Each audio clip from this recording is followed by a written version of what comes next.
ચૂંટણી જાહેર થતાં જ કાયદો અને વ્યવસ્થા જાળવવા તંત્રની કવાયત શરૂ કરી હતી। અંકલેશ્વર શહેરમાં ગાંધીનગર બીએસએફ બટાલિયન દ્વારા શહેર એ ડિવિઝન પોલીસની ટીમ સાથે સંવેદનશીલ વિસ્તારોમાં ફૂટ માર્ચ યોજી સ્થિત તેમજ ભૌગોલિક પરિસ્થિતિની જાણકારી મેળવી હતી।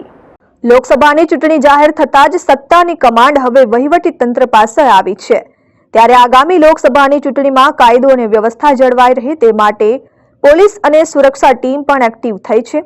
જે અનુસંધાને અંકલેશ્વર ખાતે BFS 194 battalion D1 company Gandhinagar ખાતેથી 40 જવાનો ટીમ અંકલેશ્વર ખાતે આવી પહોંચી હતી અને ચૂંટણી કાર્યક્ષેત્રમાં આવતા જ વિવિધ વિસ્તારોમાં ફરી સ્થાનિક ભૌગોલિક પરિસ્થિતિનો તાગ મેળવી રહી છે।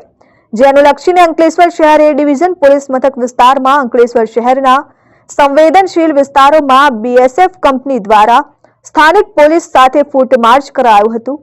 આ ફ્લેગ માર્ચ વિવિધ વિસ્તારોમાં ફરી લોકોને કાયદો અને વ્યવસ્થા જળવાઈ રહે તે ઉદ્દેશ સાથે વિસ્તાર અંગેની જાણકારી મેળવી હતી। આગામી લોકસભાની ચૂંટણીને હજુ 2 મહિનાનો સમય છે। એ પૂર્વે પ્રત્યેક જિલ્લાના તાલુકા મથક અને પોલીસ મથક વિસ્તારમાં પોલીસ તેમજ વિવિધ સુરક્ષા બળો દ્વારા માહિતી એકત્ર કરી તૈયારીમાં જોતરાયું છે। Dharmesh Patel, RN news, Ankleshwar.